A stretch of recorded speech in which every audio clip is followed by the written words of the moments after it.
여호와는 나의 목자시니 내게 부족함이 없으리로다.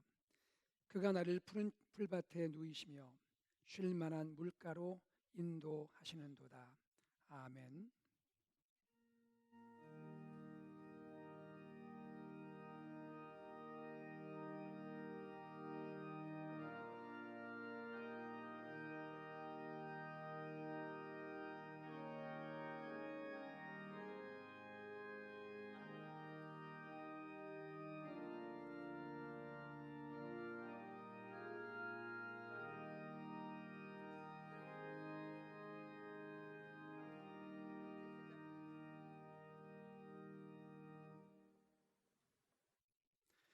나는 전능하신 아버지 하나님 천지의 창조주를 믿습니다. 나는 그의 유일하신 아들 우리 주 예수 그리스도를 믿습니다. 그는 성령으로 잉태되어 동정녀 마리아에게서 나시고 본디오 빌라도에게 고난을 받아 십자가에 못 박혀 죽으시고 장사된 지 사흘 만에 죽은 자 가운데서 다시 살아나셨으며 하늘에 오르시어 전능하신 아버지 하나님 우편에 앉아 계시다가 거기로부터 살아있는 자와 죽은 자를 심판하러 오십니다. 나는 성령을 믿으며 거룩한 공교회와 성도의 교제와 죄를 용서받는 것과 몸의 부활과 영생을 믿습니다. 아멘.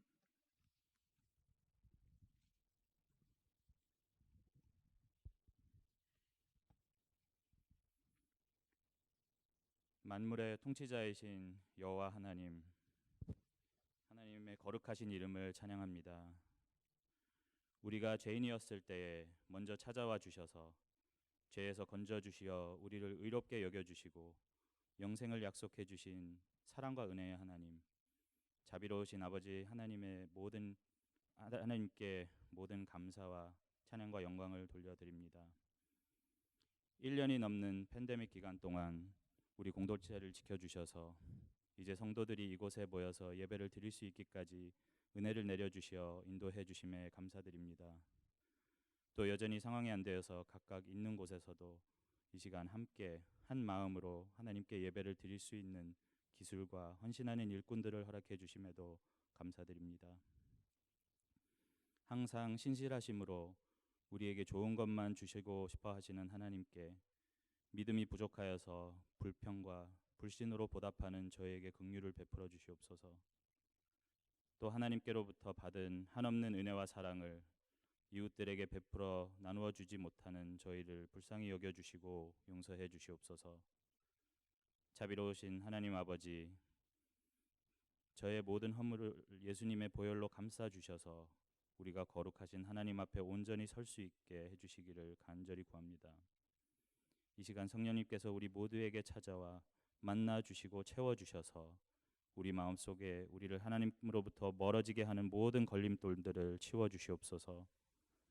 육체의 질병과 정신적인 고통, 관계의 갈등과 생계의 문제를 포함한 세상 삶이 우리에게 주는 모든 어려움을 이 시간 주님 앞에 내려놓고 오직 하나님만 바라보며 하나님의 거룩하심과 성실하심과 위대하심만을 묵상할 수 있도록 저희 모두의 마음을 인도해 주시옵소서. 우리가 우리의 모든 죄를 주님께 고백하고 우리의 교만을 버리고 오직 하나님을 두려워하는 마음으로 나갈 때 하나님 아버지께서 저희의 예배와 찬양을 기뻐 받아주시고 우리의 필요한 모든 것을 은혜로 베풀어 주실 것을 간절히 원하며 믿습니다. 또 이 시간 하나님의 말씀을 전하는 주님의 종을 성령의 능력으로 감싸주시고 채워주셔서 오직 하나님의 뜻과 지혜와 주님 안에 복음을 선포할 수 있도록 말씀의 반석 위에 온전히 세워주시옵소서. 말씀을 받는 모든 성도님들에게는 살아서 움직이는 말씀이 되게 하시고 그 말씀을 통해 주님의 뜻을 이루어 나가는 주님의 칭찬받는 공동체가 되도록 역사해 주시옵소서. 이 시간 드려지는 모든 찬양과 기도와 마음의 묵상들이 하나님이 보시기에 합당하고 기뻐하기를 간절히 원하며 이 모든 말씀 우리를 위해 고난을 받으신 우리 주 나사렛 예수 그리스도의 이름으로 기도드립니다. 아멘.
오늘 우리에게 주시는 하나님의 말씀은 시편 1편 1절에서 6절입니다. 하나님의 말씀을 들으시겠습니다. 복 있는 사람은 악인들의 꾀를 따르지 아니하며 죄인들의 길에 서지 아니하며 오만한 자들의 자리에 앉지 아니하고 오직 여호와의 율법을 즐거워하여 그의 율법을 주야로 묵상하는도다. 그는 시냇가에 심은 나무가 철을 따라 열매를 맺으며 그 잎사이가 마르지 아니함 같으니 그가 하는 모든 일이 다 형통하리로다. 악인들은 그렇지 아니하며 오직 바람에 나는 겨와 같도다. 그러므로 악인들은 심판을 견디지 못하며 죄인들이 의인들의 회중에 들지 못하리로다. 무릇 의인들의 길은 여호와께서 인정하시나 악인들의 길은 망하리로다.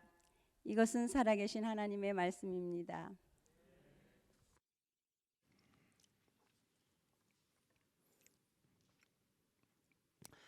지난 주간 우리는 큐티를 통해서 시편 1편에서 5편 말씀을 묵상하였습니다.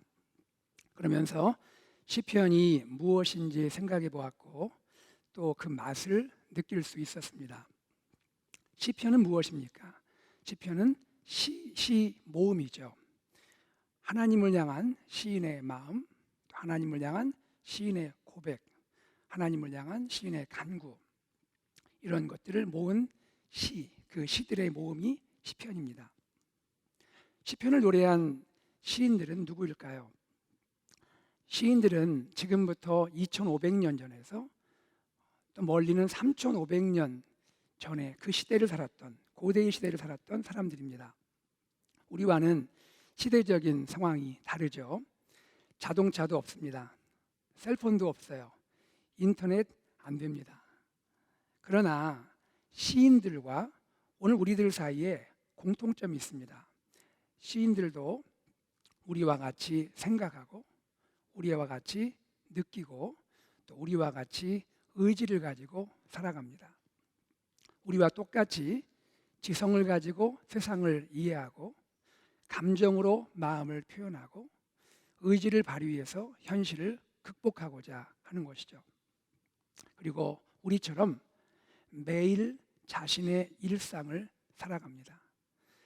시인들은 인간의 보편적인 감정인 희로애락, 이 희로애락을 시에 담기도 하고요.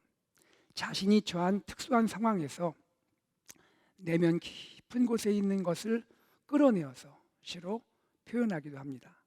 때로는 기쁨을, 때로는 아픔을, 때로는 고통과 탄식을 끌어내는 거죠.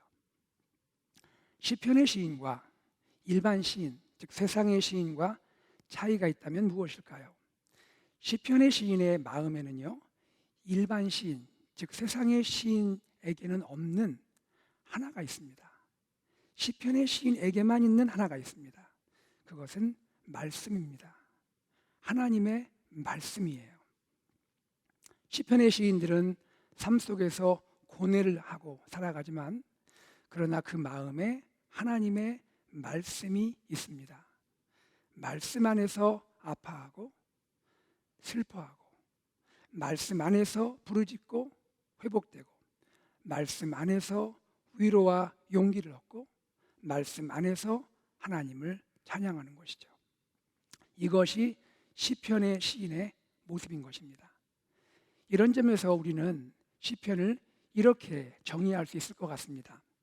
시편은 삶의 실존적 상황에서 하나님의 말씀에 반응한 인간 내면의 응답이다. 그리고 이 점에서 다윗뿐 아니라 또 다른 시인들뿐 아니라 오늘 우리들도 시편의 시인이 될 수가 있는 것입니다. 아니, 우리는 이미 시편의 시인들로 살아가고 있는 것입니다. 우리 각자 삶 속에서 각자의 시편을 쓰고 있는 것이죠. 이 시간 저는 시편의 처음시고 시편의 세계로 들어가는 관문이라 할 수 있는 시편 1편을 여러분과 함께 묵상하고자 합니다. 그러면서 시편 1편에 녹아있는 하나님의 은혜를 함께 생각하고 깨닫는 시간 되기를 소망합니다. 시편 1편의 핵심 주제는 무엇일까요? 시의 첫 시작이 중요하지 않겠습니까? 시편 1편의 첫 시작, 어떻게 시작하나요?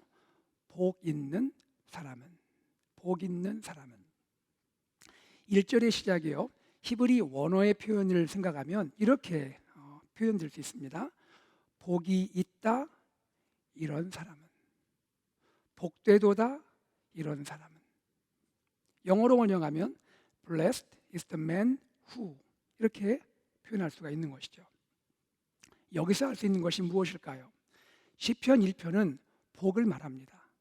시편 1편은 복을 말하는데 이 복은 사람들이 흔히 생각하는 그런 물질적인 복이거나 재물을 가리키지 않습니다. 시편 1편의 복이 가리키고 있는 대상은 사람이에요. 사람 자신입니다. 다시 말해서 시편 1편의 복은요, 사람이 소유하고 있는 무엇, something, 그것이 아니에요. 사람 자신, someone, 사람 자신을 가리키는 겁니다. 물질이 아닌 인격적 존재인 사람 자신을 가리키는 것입니다. 시편 1편의 복은 사람에게 초점을 맞추고 있는 것이죠. 여러분, 시인은 세상을 살아갈 때 필요한 부, 또 건강, 명예, 재산, 이런 거 중요하지 않다고 여길까요? 그렇지 않을 것 같아요.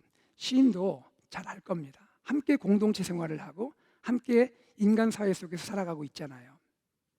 삶을 살아가면서 사람에게 무엇이 필요한지 시인이 잘 알 겁니다. 그러나 그럼에도 불구하고 시인은 인생에 있어서 진정한 복이 무엇인지, 무엇이 참된 복인지 우리에게 말해주고 있는 것입니다.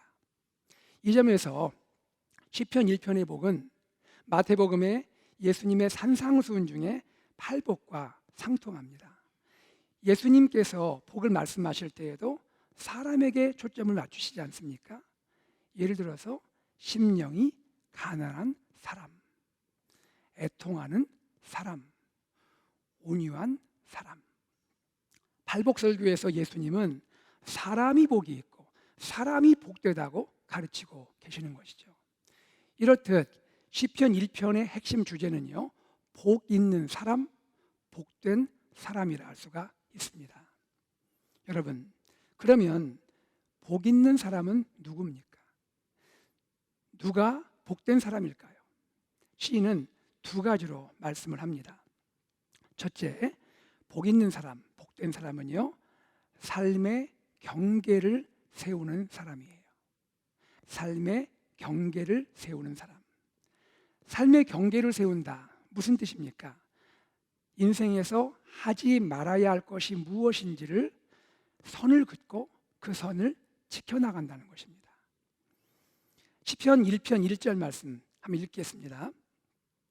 복 있는 사람은 악인들의 꾀를 따르지 아니하며 죄인들의 길에 서지 아니하며 오만한 자들의 자리에 앉지 아니하고. 시인은 세 가지 삶의 경계를 소개하고 있습니다. 생각의 경계, 길의 경계, 그리고 삶의 자리의 경계입니다. 주목할 것은 이 세 가지 경계가 점층적으로 표현되고 있다는 것이에요. 생각에서 길로, 길에서 삶의 자리로. 생각, 따르지 않는다. 길, 걷지 않는다. 삶의 자리, 참여하지 않는다. 첫째, 생각의 경계에 대해서 생각해 보죠. 복 있는 사람은 자신의 생각에 선을 긋습니다. 그리고 그 선을 지키는 것이죠. 악인들의 생각, 악인들의 꾀를 따르지 않습니다. 생각이 악에서 멀어져야 하는 것이죠. 둘째, 길의 경계입니다. 길의 경계. 복 있는 사람은 자신이 걸어갈 길에 선을 긋습니다. 그리고 그 선을 지키는 것이죠. 죄인들의 길에 서지 않는다. 죄인들이 추구하는 인생의 목표와 방향을 추구하지 않는다는 거예요. 나의 길을 선택하고 결정할 때 죄에서 멀어진다는 것입니다. 셋째, 삶의 자리의 경계입니다. 삶의 자리의 경계. 복 있는 사람은요, 삶을 살아갈 때 자신의 삶의 자리에 선을 긋고 그 선을 지킵니다. 특별히 오만한 자들의 자리 앉지 않습니다. 오만한 자들의 모임에 참여하지 않는다는 거예요. 오만하다는 것은 무엇을 가리킬까요? 오만하다는 것은 위로는 하나님을 무시하고 옆으로는 다른 사람을 존중하지 않는 태도입니다. 삶의 경계를 잘 세운 성경의 인물이 있습니다. 여러분 누가 떠오르세요? 창세기에 요셉이 떠오르지 않습니까? 요셉은 포티발의 집에서 종으로 살아갈 때, 그곳에서 종으로 섬길 때 생각하지 말아야 할 것, 걷지 말아야 할 길, 그리고 앉지 말아야 할 그 자리를 설정하고 그 경계를 넘지 않았습니다. 보디발의 아내가 유혹할 때 요셉은 삶의 경계를 잘 지켰습니다. 그로 인해서 억울하게 감옥에 갇히게도 되죠. 하지만 하나님은 그런 요셉을 기뻐하셨습니다. 그리하여 때가 되어 요셉의 억울함을 풀어주시고 요셉을 이집트의 총리로 높이시고 요셉을 통해 하나님의 위대한 구원을 베풀어 주셨습니다. 삶의 경계를 잘 세운 요셉, 그는 결국 하나님의 축복의 통로로 쓰임받게 되는 것이죠. 그러면 우리는 어떻게 삶의 경계를 잘 세울 수 있습니까? 삶의 경계를 세우기 위해서 우리가 할 것은 무엇일까요? 그것은요, 항상 하나님을 의식하는 것입니다. 하나님을 의식하는 거예요. 하나님이 항상 나의 모든 것을 보고 계신다. 바로 그런 의식을 갖고 사는 것입니다. 나의 생각도 보고 계시고 나의 걷는 길도 보고 계시고 내가 앉아있는 삶의 자리도 하나님이 보고 계신다. 16세기 종교개혁가들은 이것을 코람데오라고 불렀습니다. 코람데오, 하나님 앞에서. 이것을 좀 어려운 말로 하나님 면전의식이라 부릅니다. 하나님 앞에서 살아가는 의식을 말합니다. 창세기 39장에 죄의 유혹 앞에서 요셉이 외친 말이 있죠. 창세기 39장 9절 하반부입니다. 그런즉 내가 어찌 이 큰 악을 행하여 하나님께 죄를 지으리까? 내가 어찌 이 큰 악을 행하여 하나님께 죄를 지으리까? 요셉은 항상 하나님을 의식하는 사람이었습니다. 두 번째입니다. 복 있는 사람은 누구일까요? 누가 복 있는 사람입니까? 삶의 우선순위, 프라이어리티를 그 설정을 잘하는 사람이에요. 우선순위 설정을 잘하는 사람이에요. 삶의 우선순위 설정을 잘한다는 것은 무엇입니까? 무엇을 내 삶의 최고의 가치로 여기고 살아갈지를 정한다는 거예요. 자, 시인은 삶의 우선순위로 무엇을 설정하고 있습니까? 무엇을 삶의 우선순위로 두고 있습니까? 그것은 말씀을 묵상하는 삶이에요. 말씀을 묵상하는 삶. 시편 1편 2절 다 같이 한번 읽어볼까요? 시편 1편 2절 읽겠습니다. 오직 여호와의 율법을 즐거워하여 그의 율법을 주야로 묵상하는도다. 히브리어 율법, 히브리어의 이 여호와 율법이라는 말에서 율법은 토라를 가리킵니다. 토라라 하면 오경, 즉 성경에 처음 나오는 5권의 책입니다. 창세기, 출애굽기, 레위기, 민수기, 신명기, 이 5권의 책을 토라라고 부릅니다. 그런데 넓은 의미에서 보면 토라는 구약의 율법, 곧 구약 성경 전체를 의미하는 것이죠. 그리고 보다 넓은 의미에서 생각한다면 토라는 신구약 성경 전체 하나님의 말씀을 뜻한다고 할 수가 있습니다. 여러분, 시인은 무엇을 고백하고 있습니까? 복 있는 사람은요, 하나님의 말씀을 즐거워하는 사람이다. 하나님 말씀을 사랑하는 사람이다. 그리고 하나님의 말씀을 주야로, 아침과 밤으로, 밤낮으로, 즉 항상 하나님 말씀을 항상 묵상하는 사람이다. 세상에 좋은 것들이 얼마나 많습니까? 세상에 아름다운 것들이 얼마나 많아요. 그런데 세상에 좋은 것, 세상에 아름다운 것들, 그것을 사랑하지 않고 하나님의 말씀을 사랑하는 사람, 그리고 하나님의 말씀을 항상 묵상하는 사람, 그 사람이 복된 사람이고 복 있는 사람이라고 말하고 있는 것입니다. 여러분, 묵상이 무엇이죠? 묵상이 무엇입니까? 전에 올인 말씀 묵상 설교할 때 제가 말씀을 드린 것 같은데요, 기억하시는지 모르겠습니다. 묵상이란 입으로 말씀을 중얼중얼 읊조리는 겁니다. 그리고 동물이 되새김하듯이 내 내면 속에 들어있는 하나님 말씀을 다시 꺼내서 되새기는 거예요. 그리하여 말씀이 나의 귀에 들리게 하고 나의 마음에 들리게 하고 나의 삶의 모든 영역과 모든 부분에 들리게 하는 것, 그것이 묵상입니다. 시인은 말씀을 묵상하는 사람이 복이 있다, 이렇게 고백하고 있는 것입니다. 여러분, 어떻게 우리가 말씀을 사랑할 수가 있죠? 말씀의 맛을 알면 말씀을 사랑하게 됩니다. 시편 119편 103절 같이 읽어볼까요? 시편 119편 103절입니다. 주의 말씀의 맛이 내게 어찌 그리 단지요, 내 입에 꿀보다 더 단이다.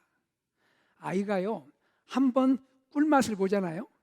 꿀맛을 한번 본 아이는 먹지 말라고 해도 꿀을 먹습니다. 왜 그럴까요? 너무나 맛있으니까, 너무나 다니까. 그럼 어떻게 말씀을 주야로 항상 묵상할 수가 있습니까? 그것은 말씀을 사랑하게 됨으로써입니다. 말씀을 사랑하면, 그렇게 하지 말래도 말씀이 너무 좋아서 아침 저녁으로 항상 말씀을 묵상하게 되는 것이죠. 시편 119편 127절 다시 한번 읽겠습니다. 시편 119편 127절입니다. 그러므로 내가 주의 계명들을 금 곧 순금보다 더 사랑하나이다. 말씀의 가치가 순금보다 더 귀하다는 것을 깨달은 사람은요, 말씀을 사모하게 됩니다. 너무나 값지고 소중하니까요. 자, 그러면 이와 같은 복 있는 사람의 모습은 어떨까요? 이 세상에서 복 있는 사람으로 살아가는 이 사람의 모습은 어떨까요? 시인은 물가에 심은 나무 같다고 말합니다. 시냇가에 심은 나무 같다고 말합니다. 여러분, 사막 메마른 땅을 생각해 보세요. 사막은 어떤 곳입니까? 물이 없는 곳이죠. 건조한 곳입니다. 그런데 사막 한 곳에 오아시스가 있어요. 그리고 오아시스 곁에 나무가 한 그루 심겨져 있습니다. 이 나무는 물속으로 뿌리를 얼마나 깊이 내리겠습니까? 뿌리가 물을 흡수합니다. 그리고 뿌리는요, 나무의 가지 전체로 수액을 공급해 주는 것이죠. 그리하여 철마다 때마다 열매가 맺히고 잎사귀가 푸르게 되는 것입니다. 복 있는 사람은요, 물가에 심은, 시냇가에 심은 나무 같습니다. 광야 같은 세상, 광야 같은 인생을 살아가지만 오아시스에 뿌리를 내린 나무와 같습니다. 나무의 뿌리가 물속에 깊이 내려서 생수를 흡수하듯이 복 있는 사람은요, 하나님의 말씀에 인생의 뿌리를 깊이 내려서 생명수를 공급받습니다. 그리하여 인생의 철마다 어린이 때에도, 청소년기에도, 청년기에도, 장년이 됐을 때도, 그리고 노년이 되어서도 열매를 맺게 됩니다. 하나님이 기뻐하시는 열매, 성령의 열매, 구원의 열매를 맺게 되는 것입니다. 그리고 잎사귀가 항상 푸릅니다. 신앙의 푸르름이 있는 것이죠. 시인은요, 복 있는 사람은 모든 일이 형통하다고 말합니다. 모든 일이 형통하다고 말해요. 형통이 무엇인가요? 영어로는 prosper, 번성하다라는 뜻입니다. 생물들이 무성하게 자라는 것을 가리킵니다. 또는 일이 계획과 목적대로 잘 진행되어서 아름다운 결과를 맺게 되는 것, 그것을 형통이라고 부릅니다. 그런데 여러분, 그렇다고 해서 형통이 중간에 어려움이 없거나 고난이나 시련이 없음을 의미하는 것은 아닙니다. 형통은 어려움이 있을 수 있습니다. 형통에도 고난과 시련이 있을 수 있습니다. 그러나 형통은 무엇입니까? 하나님의 은혜로 그 모든 어려움, 시련, 이 아픔들을 하나님 은혜로 인내하고 극복하는 것이죠. 그리하여 마침내 하나님께서 나의 삶에 계획하신 아름다운 뜻이 이루어지게 하는 것입니다. 창세기의 요셉, 형통의 삶을 잘 보여줍니다. 요셉은 소년이었을 때 하나님이 주신 꿈을 꾸었죠. 그런데 그의 삶은 어떻습니까? 그가 꾼 꿈과는 정반대인 것 같은 방향으로 흘러갔습니다. 그리고 꿈으로 인해서 어려움을 당했습니다. 형제들에게 팔려서 이집트의 노예로 팔려가죠. 보디발의 집에서 가정 총무로 섬기다가 억울하게 감옥에 갇힙니다. 그런데 특이한 것은 무엇이냐면요, 이런 요셉을 향해 성경은 형통한 자라고 말합니다. 창세기 39장 23절입니다. 간수장은 그의 손에 맡긴 것을 무엇이든지 살펴보지 아니하였으니 이는 여호와께서 요셉과 함께 하심이라. 여호와께서 그를 범사에 어떻게 하셨다고요? 형통하게 하셨더라. 주목할 내용은 이것입니다. 형통과 짝이 되고 있는 구절이 이것입니다. 여호와께서 요셉과 함께 하심이라. 형통한 삶의 비밀은 무엇입니까? 하나님께서 함께 하시는 것, 임마누엘입니다. 하나님이 함께 하시는 사람은요, 그곳이 어디든지, 그곳이 이스라엘이든지 그곳이 이집트이든지 보디발의 집이든지 감옥이든지, 그의 위치가 자유인이든지 종이든지 죄수이든 형통한 삶을 살게 되는 것입니다. 왜 그렇죠?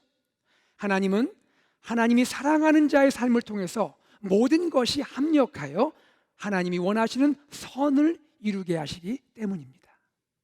로마서 8장 18절, 여러분이 잘 아시는 말씀이죠. 로마서 8장 18절, 우리가 알거니와 하나님을 사랑하는 자 곧 그의 뜻대로 부르심을 입은 자들에게는 모든 것이 합력하여 뭘 이룬다고요? 선을 이루느니라. 할렐루야. 그리고요, 시인은 복 있는 사람을 의인이라고 부릅니다. 의인. 여러분, 성경이 말씀하는 의인은 누구입니까? 하나님이 의롭게 여기시는 사람이에요. 하나님이 의롭게 여기시는 사람이에요. 이것을 신학용어로 칭의라고 부릅니다. 그리고 성경이 말하는 의인은 누굽니까? 하나님의 의를 닮아가는 사람이에요. 이 땅을 살면서 하나님의 의를 닮아갑니다. 이것을 신학용어로 성화라고 부릅니다. 성화. 그리고 궁극적으로 하나님이 말씀하는 의인은 누굽니까? 그것은 완전한 의에 이르게 될 사람입니다. 이것을 신학적인 용어로 영화라고 부릅니다. 영광스럽게 하나님의 의에 이르게 된다는 것입니다. 시인은 특별히 복 있는 사람, 의인을 시냇가에 심은 나무로 표현하고 있지 않습니까? 시냇가에 심은 나무, 영어 NIV는 이렇게 번역을 하고 있습니다. A tree planted by streams of water. 플랜트란 말을 사용해요.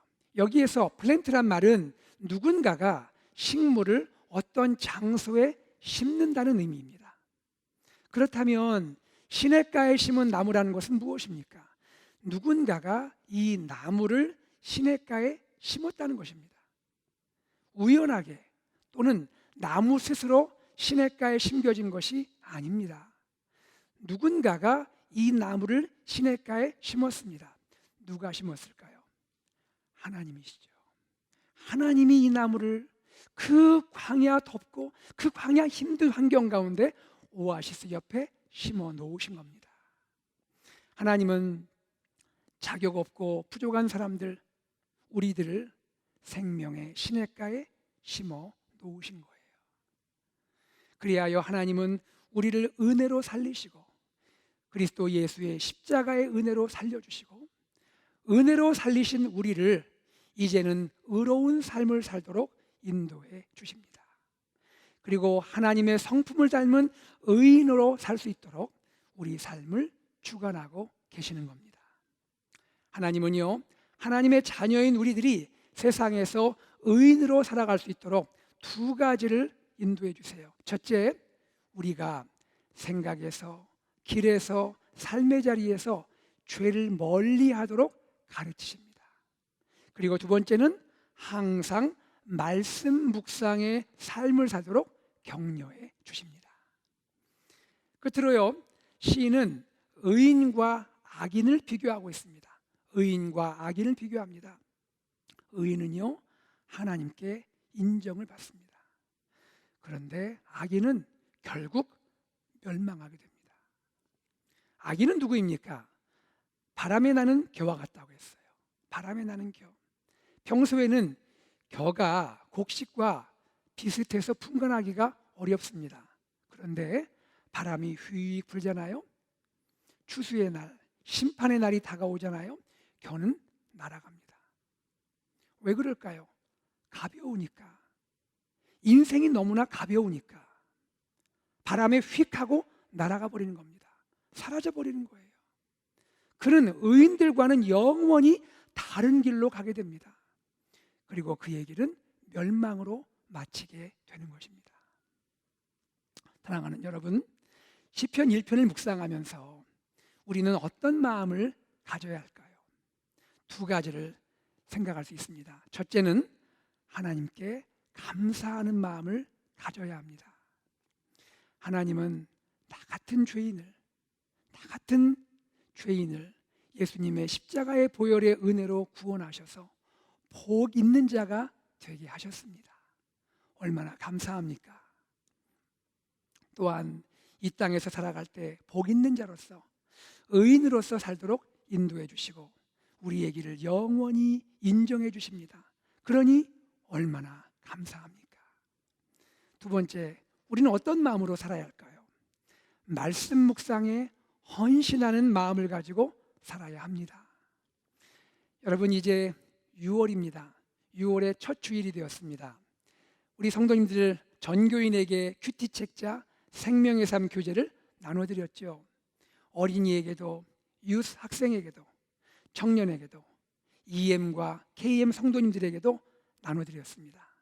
이제 우리 교회가 한 마음으로 매일 큐티에 동참할 때입니다. 가정에서는 부모님과 자녀들이 또 남편과 아내가 큐티의 은혜를 나누고요. 유스들은 친구들과 함께 큐티 쉐어링을 하고 목장 또 우리 교회에서는 또 각 부서에서는 큐티의 풍성한 은혜를 나누면 좋겠습니다. 오늘 제가 저희 아이들 이야기를 좀 나누고자 합니다. 시편 1편 말씀은요, 특별히 저희 큰아이의 삶과 관련이 있는 의미가 있는 말씀입니다. 저희 큰아이가 2014년 12월 남아공에서 고등학교를 졸업하게 되고요. 그리고 한 달 후에 대학을 위해 독일로 떠날 그런 계획 중이었습니다. 독일로 가는 발걸음이 그렇게 가볍지는 않았습니다. 왜냐하면 대학을 합격해서 기쁨으로 독일에 가는 것이 아니라 일단 독일에 가서 언어를 공부하고 대학 입학 준비를 해야 했기 때문입니다. 아이는 어학원을 통해서 간 것도 아니고요.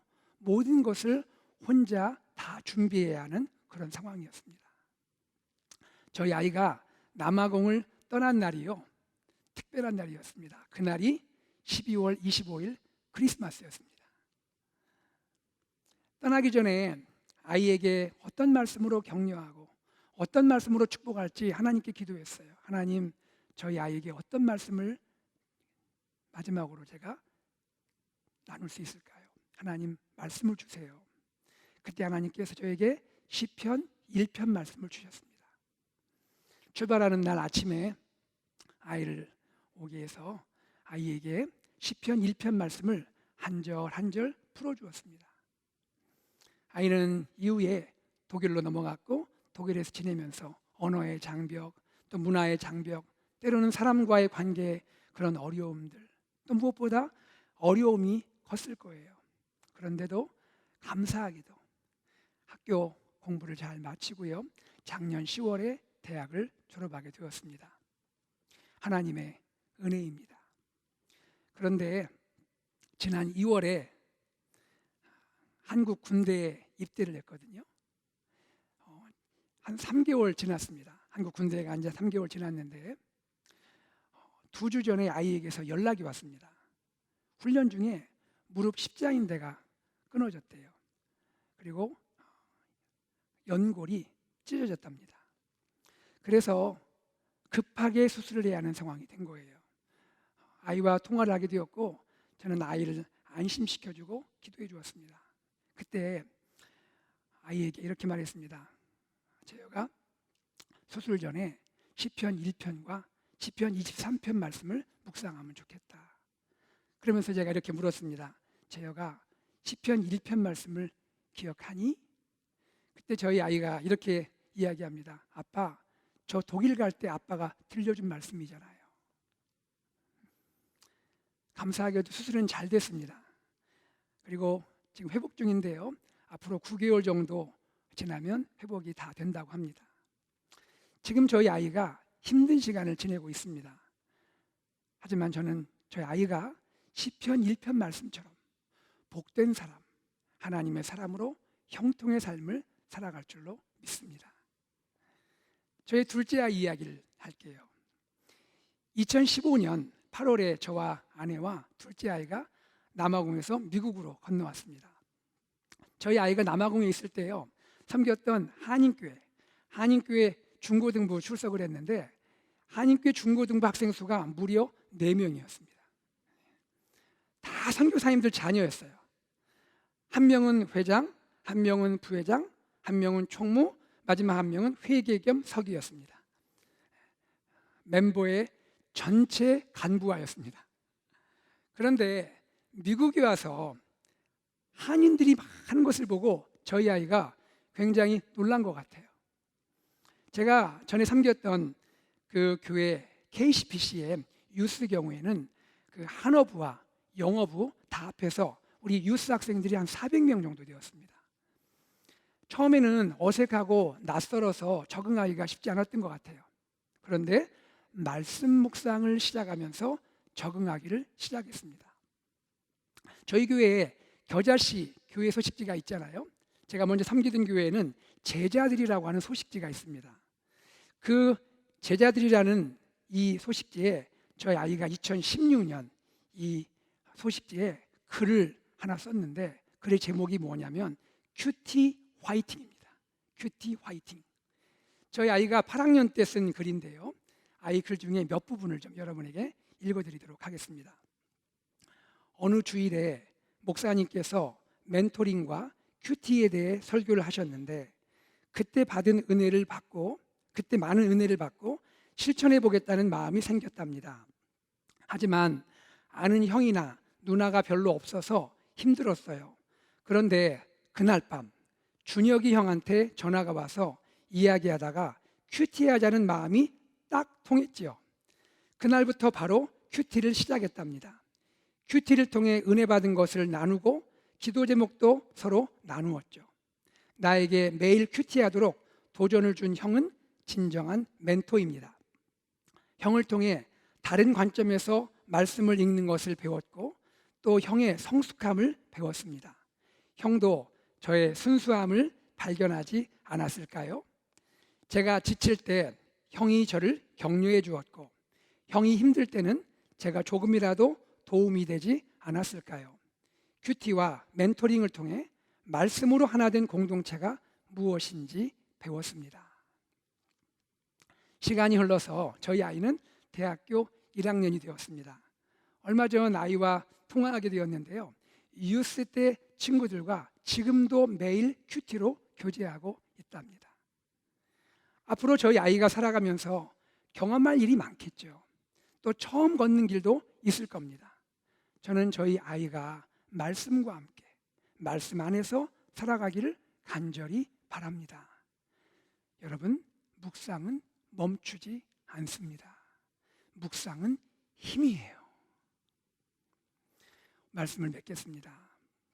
시편 1편은요, 복 있는 사람에 대한 말씀이에요. 복 있는 사람이 누구인지를 말씀하고 있습니다. 복 있는 사람은요, 삶의 경계를 잘 설정합니다. 그리고 삶의 우선순위를 잘 정하는 사람이에요. 복 있는 사람은 물가에 심은 나무 같습니다. 시냇가에 심은 나무 같아요. 삶의 열매가 풍성합니다. 그 삶이 푸르러요. 그리고 그가 하는 모든 일은 다 형통합니다. 그리고 복 있는 사람은요, 의인의 삶을 살아갑니다. 하나님이 그의 길을 영원히 인정해 주십니다. 시편 1편을 묵상하는 우리 사랑하는 성도님들이, 또 사랑하는 우리 자녀들과 다음 세대가 복 있는 사람으로 시냇가에 심은 나무처럼 살아가기를 소망합니다. 우리 AKPC가 복 있는 사람들의 공동체로 세워지고 복 있는 사람들의 공동체로 멋지게 쓰임 받기를 주 예수 그리스도의 이름으로 축복합니다. 아멘. 이 시간 말씀을 기억하면서 우리 하나님께 찬양을 올려드리겠습니다.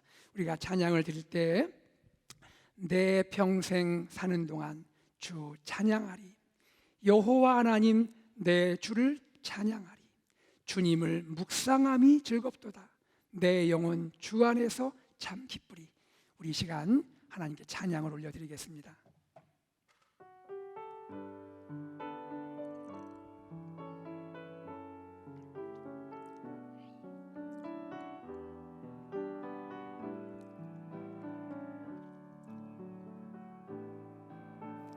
내 평생 사는 동안 주 찬양하리, 여호와 하나님 내 주를 찬양하리. 주님을 묵상함이 즐겁도다. 주님을 묵상함이 즐겁도다. 내 영혼 주 안에서 참 기쁘리. 내 영혼아 주님을 송축하라. 내 영혼아 주님을 송축하라. 내 영혼아 주님을 찬양하라. 내 영혼아, 내 영혼아 주님을 송축하라. 내 영혼아 주님을 찬양하라. 다시 한번 찬양할까요? 내 평생 사는 동안, 내 평생 사는 동안 주 찬양하리, 여호와 하나님 내 주를 찬양하리. 주님을 묵상함이 즐겁도다. 주님을 묵상함이 즐겁도다. 내 영혼 주 안에서 참 우리 다 두 손을 들고 기쁘리. 찬양합시다. 내 영혼아, 내 영혼아 주님을 송축하라. 내 영혼아 주님을 찬양하라. 내 영혼아 주님을 송축하라. 내 영혼아 주님을 다시 한번요. 내 영혼아 주님을 송축하라. 내 영혼아 주님을 송축하라. 내 영혼아 주님을 찬양하라. 내 영혼아 주님을 송축하라.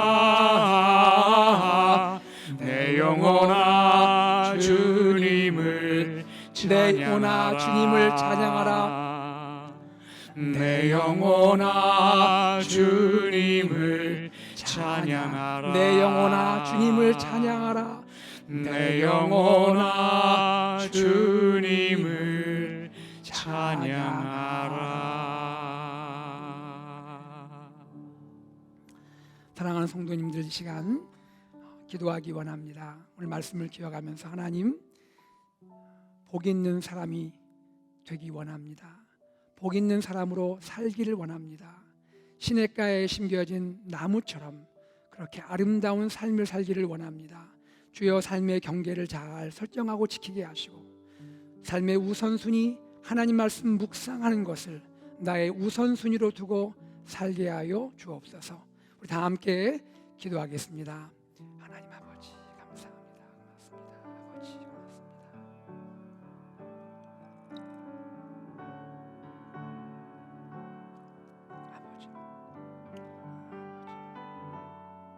아버지 고맙습니다. 아버지 감사합니다.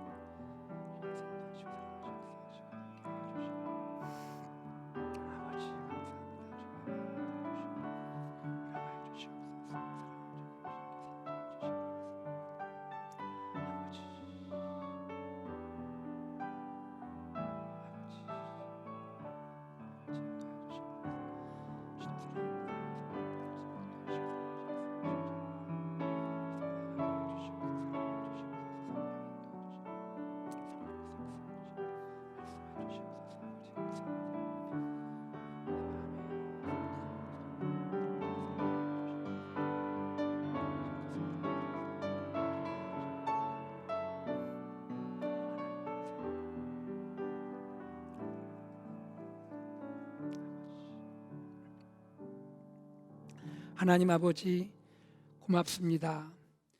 저희를 복된 사람으로 구원해 주시고 인도해 주시고 사랑해 주시니 감사합니다. 하나님, 이제 시냇가에 심겨진 나무처럼 하나님 말씀을 사랑하고 주야로 묵상하는 삶을 살게 하여 주옵소서. 내 생각과 길과 삶의 자리에 경계를 잘 세우고 지킬 수 있도록 하여 주시옵소서. 우리 사랑하는 성도님들, 사랑하는 자녀와 다음 세대, 우리 모든 AKPC 가족들의 삶에 복 있는 사람의 열매와 푸르름 있게 하여 주옵소서. 주 예수 그리스도 이름으로 기도드리옵나이다. 아멘.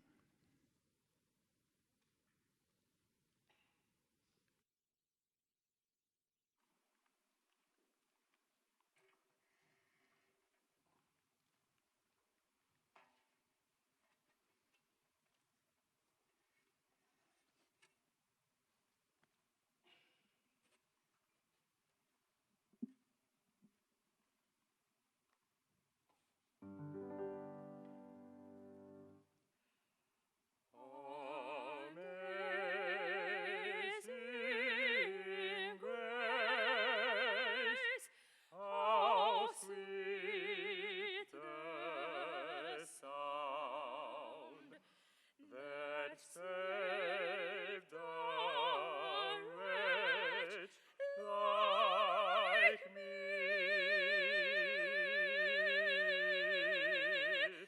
I was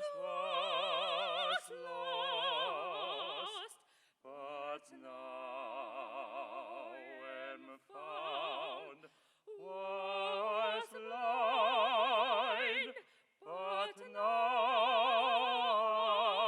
I see.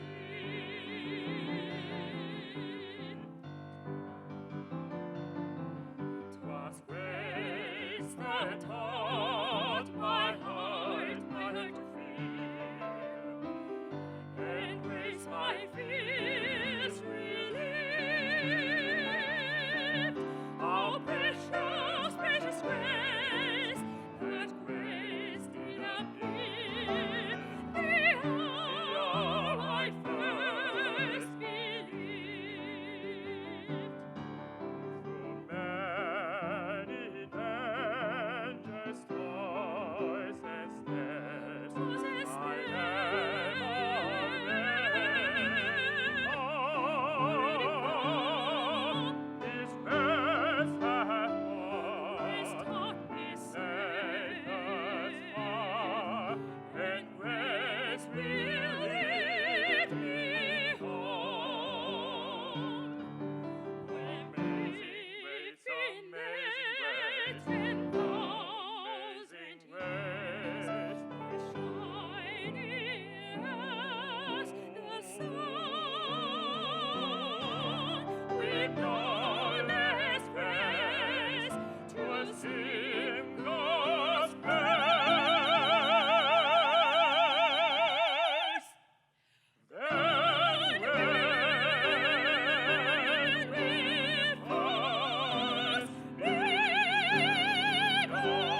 하나님의 은혜를 감사합니다.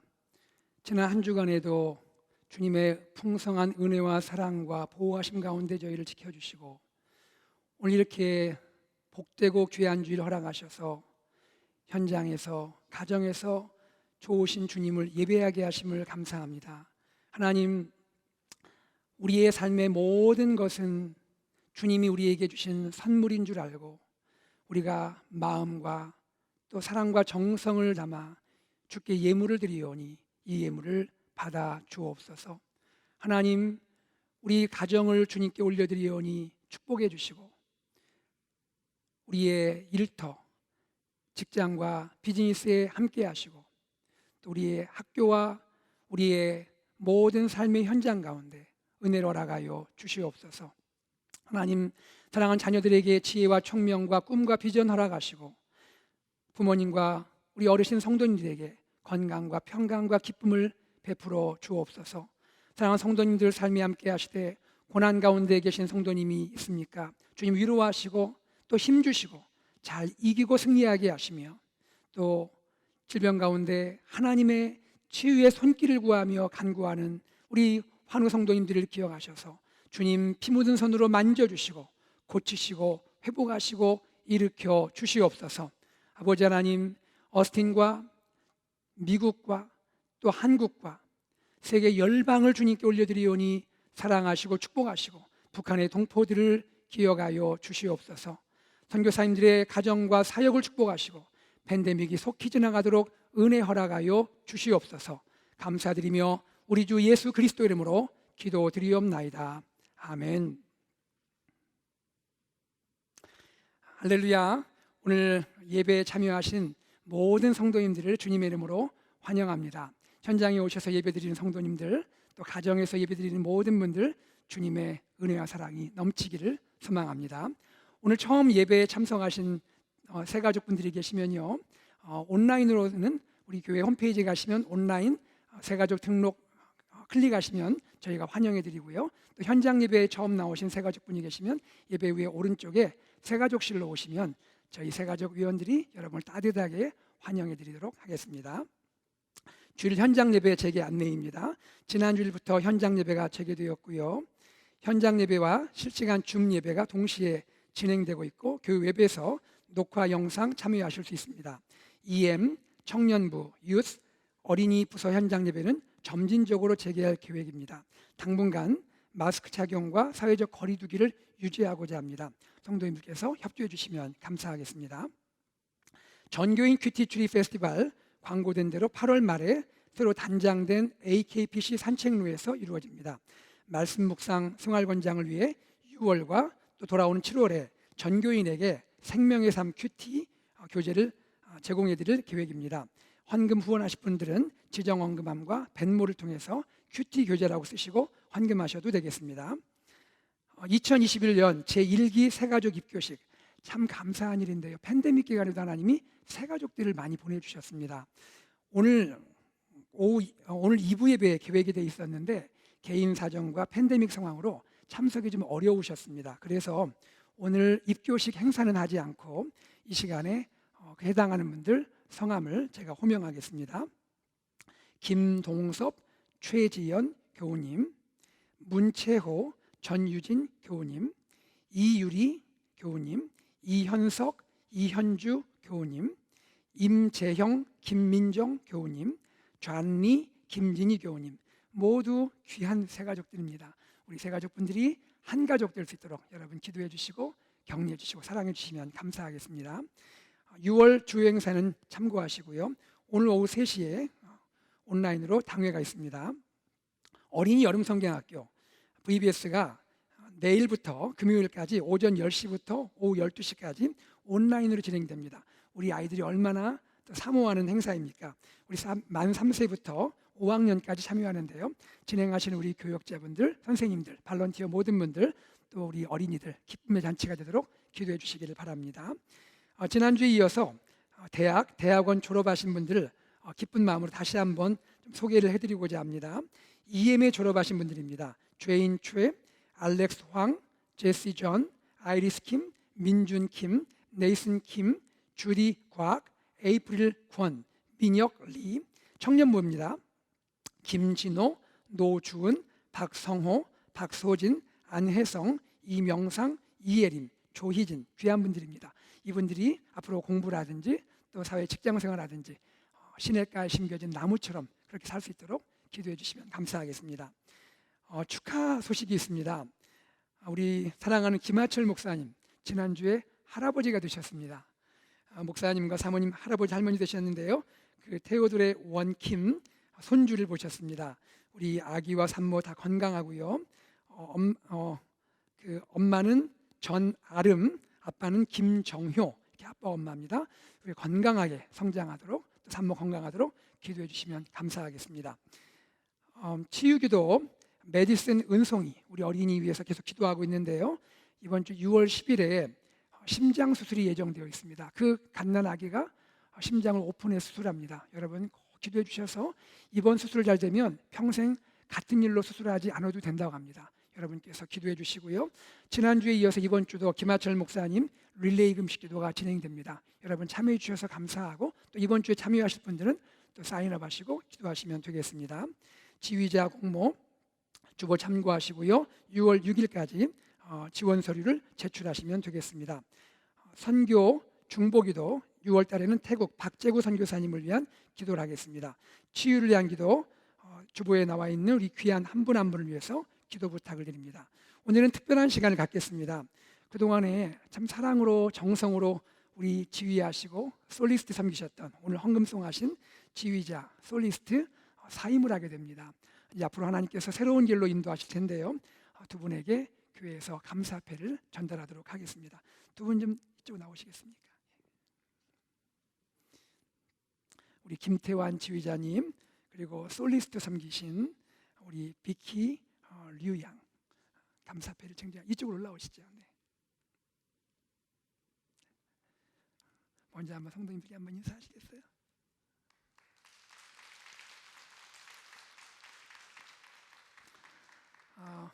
감사패를 드리긴 하지만 너무 제 마음이 많이 아쉽습니다. 여러분은 얼마나 또 아쉽겠습니까? 감사패 김태환 성도님, 본교회에서 섬기시는 동안 2018년 10월 7일부터 2021년 6월 6일까지 김태환 성도님은 AKPC 찬양대 지휘자로 성실히 섬겨주셨기에 온 교우들의 감사하는 마음을 담아 이 패에 담아드립니다. 2021년 6월 6일 어스틴 한인 장로교회. 축복합니다. 네, 이제 오시겠어요? 감사패 비키 챙류 성도님, 본교회에서 섬기시는 동안 2018년 10월 7일부터 2021년 6월 6일까지 비키 챙류 성도님은 AKPC 찬양대 솔리스트로 성실히 섬겨주셨기에 온 교우들의 감사하는 마음을 이 패에 담아드립니다. 2021년 6월 6일 어스틴 한인 장로교회. 축복합니다. 예. 잠깐만 계시죠. 우리 함께 기도할까요? 기도하겠습니다. 하나님 아버지, 주님을 사랑하여서 정성과 사랑을 담아 지휘하시고 솔리스트로 하나님께 영광을 돌린 두 분을 축복합니다.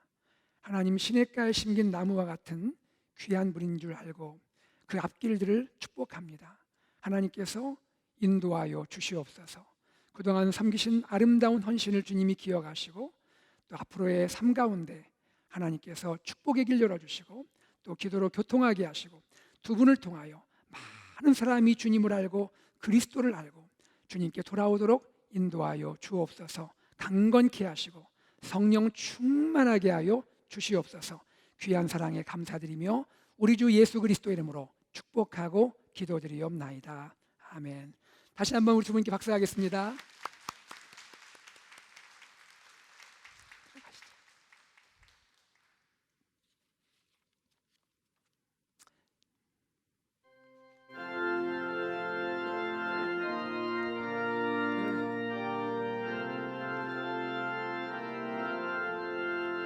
날 대속하신 예수께 내 생명 모두 드리니 늘 진실하게 하소서.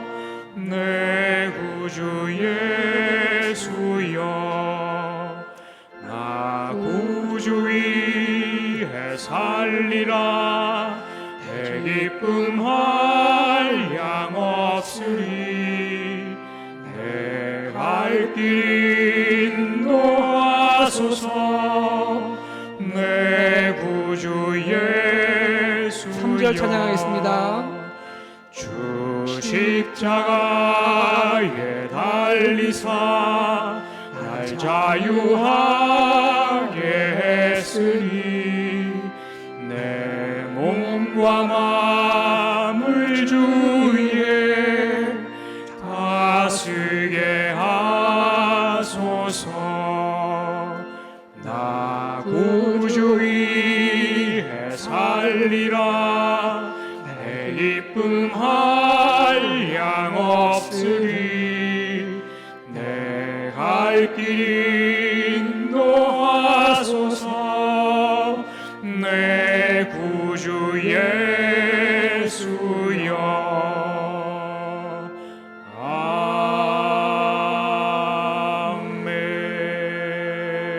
아멘.